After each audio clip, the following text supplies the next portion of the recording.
મિત્રો બફર એટલે શું અને બફરનો ઉપયોગ કેવી રીતે થાય છે આવો ક્યારેક સવાલ થતો હોય અમુક ટ્રેડરોને અને જે ખાસ કરીને એડવાન્સ એનાલિસિસ અને એડવાન્સ ટ્રેડિંગ બધું જતા હોય ત્યારે આ સવાલનો જવાબ જો ન ખબર હોય તો ખાસ જાણવા પડે.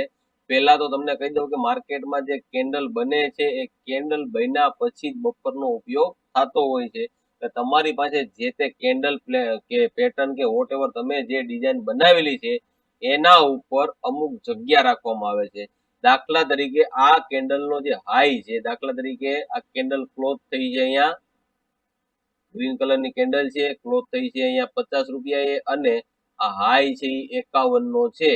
તો બફર એટલે કે આપણે જો આ ખરીદી કરવી હોય, માર્કેટ અહીંયાથી ઉપર જવાનો પ્રયત્ન કરે છે તો એ ઉપર જશે ત્યારે જ આપણે ખરીદવાનો છે. એટલે આપણી ખરીદી થશે અરાઉન્ડ 52 થી 53 થી 54 થી કે 55 થી. એટલે આપણે કેટલી જગ્યા રાખવી એને કહેવાય બફર. અહીંયાથી તમે આ ઓર્ડર છે પ્લેસ કરશો થોડોક ઉપર તો અહીંયા શું થયું, ભાવનો જે હાઈ છે આ કેન્ડલનો હાઈ થી લઈ અને આ તમારો ઓર્ડર છે એની વચ્ચે એક જગ્યા રાખવામાં આવી છે, યાની કે બફર. બાજુની જે કેન્ડલ ચાલુ થઈ છે આ રીતે થઈ શકે, થોડી ચાલુ થઈ અને પછી આવી રીતે ઉપર જઈ અને પછી પાછી નીચે આવી જાય એવું બની શકે. એટલે બફર રાખવાનો મતલબ છે કે તમારું એ સેલ હન્ટિંગ ન થાય તમારા ઓર્ડરની અંદર, એને તમારા લોસને બચાવી શકે, એ બધી બાબતોને ધ્યાનમાં રાખીને બફરનો ઉપયોગ કરવામાં આવતો હોય. એટલે તમે જો માર્કેટમાં નવા છે, જૂના છે, બફર વિશે કઈ નથી જાણતા તો તમે એકવાર આ વિડીયોને વ્યવસ્થિત ચેક કરજો, જોજો. અને તમારી જે પણ કેન્ડલ તમે વર્ક કરતા હોય, દાખલા તરીકે તમારી પાસે આ ટાઈપની એક કેન્ડલ છે જેની અંદર તમે વર્ક કરો છો તો અહીંયાથી તમારે ઓર્ડર પ્લેસ કરવો છે. એટલે તમારે શું કરવાનું, આવી રીતે એક ઓર્ડર પ્લેસ કરવા માટે નીચેની સાઈડનો તમારો એન્ટ્રી પોઈન્ટ રહેશે અને ઉપરની સાઈડ તમારો જે તમે એસએલ રાખતા હોય વોટ એવર પેટર્ન મુજબ કે પછી સ્વિંગ ઉપર કે પછી કેન્ડલ ઉપર, તો એ તમારો એસએલ રાખી શકો છો. અને એસએલ અને એન્ટ્રી એટલે કે તમારે જે એન્ટ્રી લેવાની છે એ આ કેન્ડલ મુજબ અહીંયાથી એન્ટ્રી આવશે અને એસએલ તમારો અહીંયા આવશે. એટલે બંને સાઈડ તમે બફરનો ઉપયોગ કર્યો છે.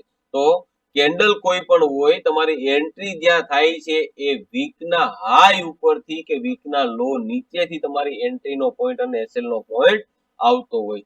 તો તમને અહીંયા જે સમજાવવાનો પ્રયત્ન કરું છું એ એવી રીતે છે કે હાઈ બ્રેક કરતા ડાયરેક્ટ જ તમારે એન્ટ્રી નથી લઈ લેવાની, થોડીક જગ્યા રાખવાની, ત્યાંથી તમારી એન્ટ્રી થશે. અને એસએલ માર્કેટ કદાચ તમારા વિરુદ્ધમાં આવવાનો પ્રયત્ન કરે છે, આવે છે અને પછી અહીંયાથી પાછું એસએલ હિટ કરીને ઉપર વયું જાય છે, તો આ હન્ટિંગ થવાના પ્રયત્નો અહીંયા વધુ થઈ શકે. એટલે આપણે થોડીક જગ્યા રાખવી જરૂરી છે. એટલે જે કેન્ડલની વીક છે, આ લો નીચેનો જે લો છે એની નીચે થોડીક જગ્યા રાખી અને પછી એસએલ રાખવાનો, અથવા તો તમારે એન્ટ્રી લેવી છે તો પણ તમે ત્યાંથી એન્ટ્રી લઈ શકો છો.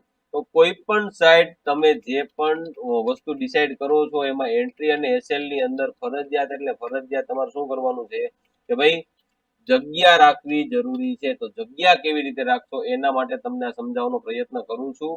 અને હજી થોડુંક તમને સમજાવું કે પ્રાઇસ મુજબ જોવા જાય તો કોઈ કેન્ડલનો હાઈ છે 50 નો છે અને આપણે એન્ટ્રી લેવી છે તો 51 યા તો 52 53 થી લઈ શકાય છે. અને એ જ કેન્ડલનો લો છે એ 25 નો છે, આપણે એસએલ મૂકવો છે તો આપણે અહીંયા 23 નો એસએલ મૂકી શકીએ.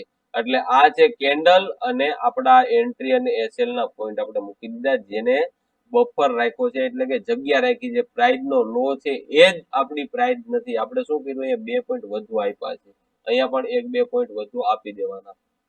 અને કોઈ પણ સાઈડની તમારી એન્ટ્રી હોય, દાખલા તરીકે તમારે સેલની એન્ટ્રી જોઈ છે, માર્કેટ નીચે જાય તો અહીંયા 25 નો જે લો છે એના કરતા નીચે એટલે કે 23 ની નીચે માર્કેટ હાલવાનું ચાલુ કરે છે તો તમારી અહીંયા એન્ટ્રી ચાલુ થશે. અને હાઈ જે 50 નો છે એટલે તમારો એસએલ છે અહીંયા 51-52 નો તમે રાખી શકો. પછી એ ચાર્ટ અને તમે કોલ પુટ ફ્યુચર કે પછી વોટ એવર તમે જે જોતા હોય એના ઉપર કેટલી જગ્યા રાખવી એ નક્કી કરી શકાય છે.